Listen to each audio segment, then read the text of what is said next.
Okay, hello everyone. This is journalist Tom with scamcapital.com. That's www.scamcapital.com. Tonight we're going to be having a discussion with a gentleman we call Mr. P. Later you will find out who Mr. P is, and also his neighbor, Mr. M. Good evening, Mr. P. How are you doing tonight? I'm doing fine. Can you speak up just a little bit? I'm doing fine. How are you? Great. Tell us a little bit about what started this conflict between you and your neighbor. By the way, Mr. P is a black man living in a white neighborhood in North Carolina. We'll tell you the city in a later interview. But he is having a lot of problems with a white neighbor, and I believe there might even be some violations in this as we move along. We'll explore that later. But Mr. P, tell us what started this conflict. The conflict started over a property issue. And one accusation that my neighbor made was that the neighbors in the neighborhood did not like black people. That's a violation of civil rights. Yes. And who did he tell this to? Me. And can you repeat his words? We think that you're a nice neighbor, but the other people in this neighborhood, they were really upset that you moved in. Because you're black? Yes. And tell us briefly, there's a boundary dispute that started this, and for you folks out there in Scam Capital World who's visited with us, this dispute has led into several court filings and some criminal charges, and we'll discuss those later. But just tell us briefly what started it and what happened. Well, I was going to put up a fence in my yard, and I needed the correct measurement of my property line.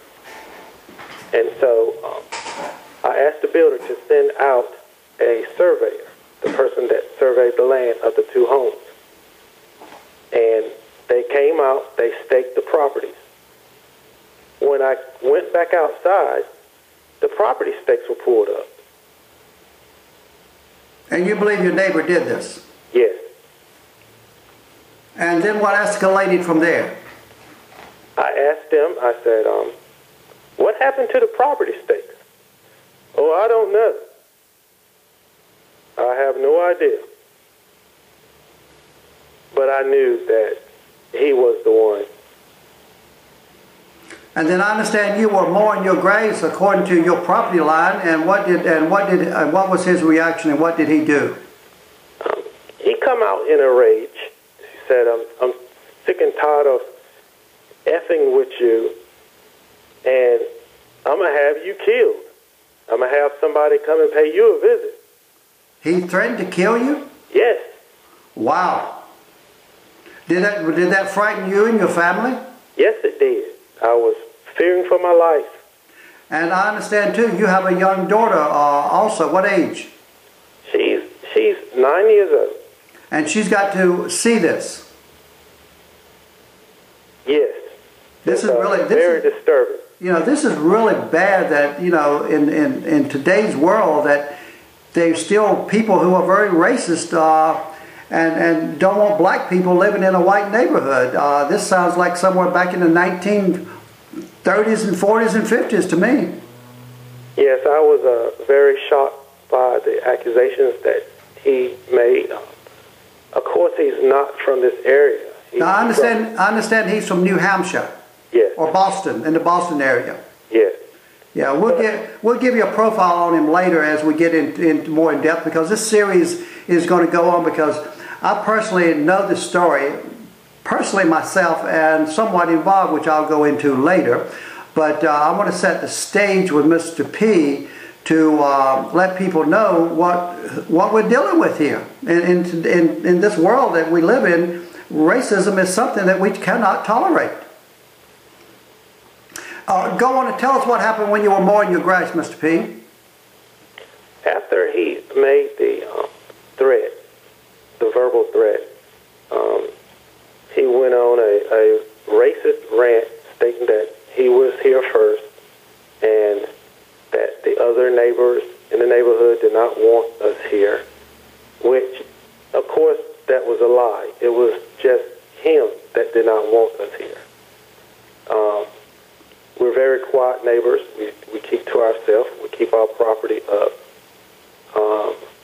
We have, me and my wife, we're both educated. We have nice things.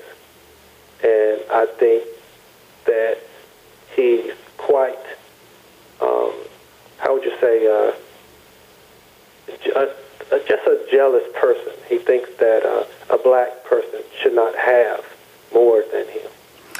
And you know what, Mr. P, I can understand it somewhat. And for you people out there who's watching this, I have seen Mr. P's home, very lovely, nice home in a very lovely, nice neighborhood, and who should not be subjected to racist people like this. And we intend to show that, you know, this neighbor is a racist person. And people like that, you know, we don't want them around. They should move back to some place where they are accepted. They're not. We just don't want them in the South being a racist. And you know, this is just not fair to you, Mr. P. No, it's not. It totally just messed my entire. Me and my family, we're just, you know, we're disturbed by this behavior. And I understand you have been, because of fear and intimidation, you have been forced to put up a for sale sign and contemplating moving and selling your home. Yes, yes. I do not want my kids to experience this type of ignorance. I'm not blaming other white people, because I've lived in other white neighborhoods and everybody was very, very friendly, very neighborly. Had no problem. But, you know, you run into people that do not wish to mix. They think that certain neighborhoods should be all white. And unfortunately, some parts of the South are still like that. I understand, too, you were in a car accident a while back and you're disabled. Yes, I am. Walking on crutches. Yes. And later, we're going to expose some... in our next interview, we're going to try to limit these interviews to about 5 minutes for you people watching. This series will go on. We have a lot more of this story to tell. The neighbor has brought charges against Mr. P, repeated charges against him, trying to run him out of the neighborhood, I believe.